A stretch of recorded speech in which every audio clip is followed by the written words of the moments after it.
Hello बच्चों, आज हम पढ़ेंगे ग्लाइकोलाइसिस। बायोकेमिस्ट्री का टॉपिक है और ये टॉपिक बहुत ही इम्पोर्टेंट टॉपिक है हमारे बीएससी नर्सिंग सेकंड सेमेस्टर के अंदर। तो आज हम पढ़ेंगे ग्लाइकोलाइसिस क्या होती है।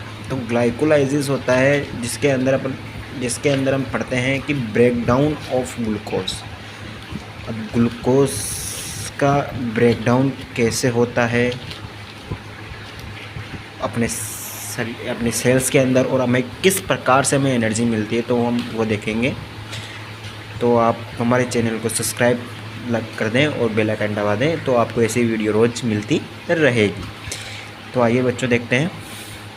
तो ग्लाइकोलाइसिस हम लिखकर आपको बताएंगे कि किस तरह से लिखा जाता है और किस तरह से इसको समझा जाता है।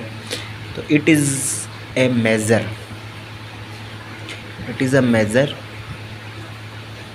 pathway of glucose breakdown।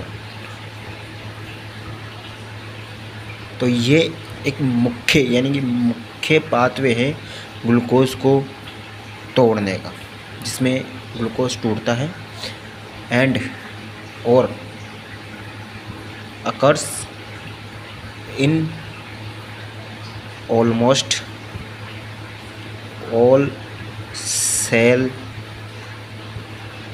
The body. और ये जितनी भी अपनी शरीर के अंदर सेल्स होती हैं, उन सेल्स के अंदर ये प्रोसेस होती है ग्लाइकोलाइसिस की। और it take place in cytosol of the cell. ये सेल्स के अंदर जो साइटोसोल्स होता है ना, उसमें ये प्रोसेस होती है। जो जितनी भी सेल्स होती है अपनी, उसके अंदर ये साइटोसोल्स होता है। तो उसके अंदर ये ग्लाइकोलाइसिस प्रोसेस होती है, उसमें ग्लूकोज टूटता है और हमें हमारी सेल्स को एनर्जी मिलती है। और एनर्जी मिलती है तो हम और अब इसके इम्पोर्टेंट्स पढ़ते हैं। क्या इम्पोर्टेंट्स होते हैं ग्लाइकोलाइसिस के, आपको और अच्छी तरह से समझ में आ जाएगा। इम्पोर्टेंट्स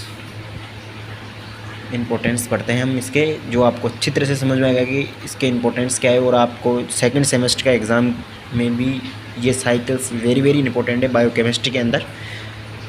तो glycolysis provide energy for sale, यानी कि सेल के लिए एनर्जी प्रोवाइड कराती है ग्लाइकोलाइसिस प्रोसेस है। सेकंड है एक ये यूनिक पाथवे है। It can be operate both in aerobic and anaerobic conditions, यानी कि एरोबिक और एनारोबिक कंडीशंस में भी हमें यूनिक पाथवे जो एनर्जी प्रोवाइड करती है। एरोबिक होता है ऑक्सीजन की प्रेजेंट में, एनारोबिक होता है ऑक्सीजन की एब्सेंस में। जिसमें एरोबिक में तो पायरुवेट हमारा जो प्रोडक्ट है वो मिलता है हमें, और एनारोबिक में लैक्टेट मिलता है प्रोडक्ट के रूप में। तो हम इसको कैसे लिखेंगे? इट इज़ अ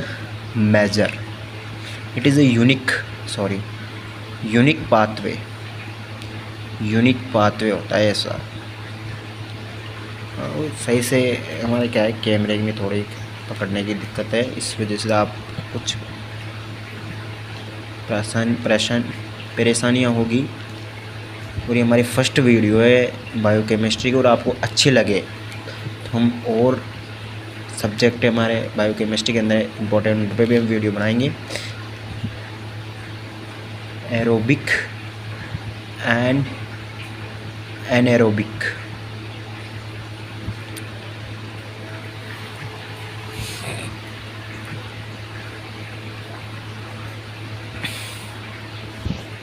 जैसा कि मैंने बताया था कि आपको कि एनारोबिक कंडीशंस में हमें पायरुवेट और एनारोबिक कंडीशन में हमें लैक्टेट मिलता है प्रोडक्ट के रूप में।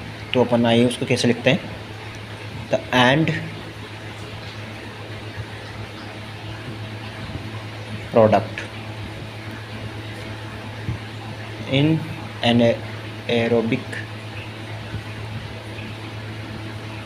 Conditions is pyruvate।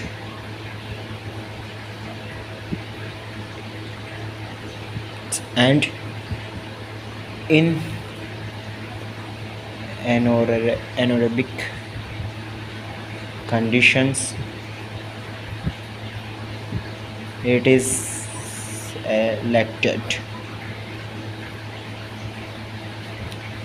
फोर्थ हमारा इम्पोर्टेंट रहेगा, it is the best pathway. ये एक बेस्ट पाथवे, बेस्ट तरीका है जिससे अपन को एनर्जी मिल सकती क्विकली, तुरंत। क्विकली का मतलब है तुरंत। It is the best pathway for quick supply of energy in contracting muscles, जो तुरंत हमें। और फिफ्थ है हमारा, यदि ग्लाइकोलाइसिस प्रोसेस है उसमें कोई डिफेक्ट आ जाए, मतलब वो प्रोसेस ना हो, तो उस केस में क्या होता है, तो any defect in glycolysis will lead to hemolysis and early fatigue।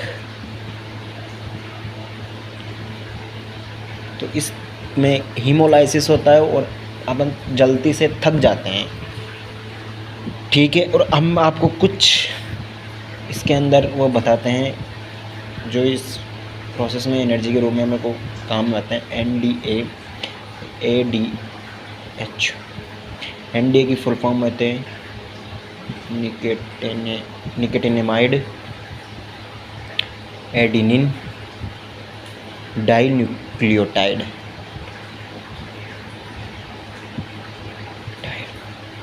Second है निकोटिनामाइड एडिनिन डाइन्यूक्लियोटाइड हाइड्रोजन, ठीक है। और ये वीडियो हमारी ग्लाइकोलाइसिस इम्पोर्टेंट और ग्लाइकोलाइसिस क्या होती है मैंने आपको बताया है। और अगली वीडियो आएगी उसमें हम आपको ग्लाइकोलाइसिस की प्रोसेस होती है ना, उसके बारे में बिल्कुल एक्यूरेट तरीके से समझाऊंगा, जिसमें आप भूल नहीं पाओगे कभी भी। और आपको थैंक यू, हमारे चैनल को लाइक एंड सब्सक्राइब करें। धन्यवाद।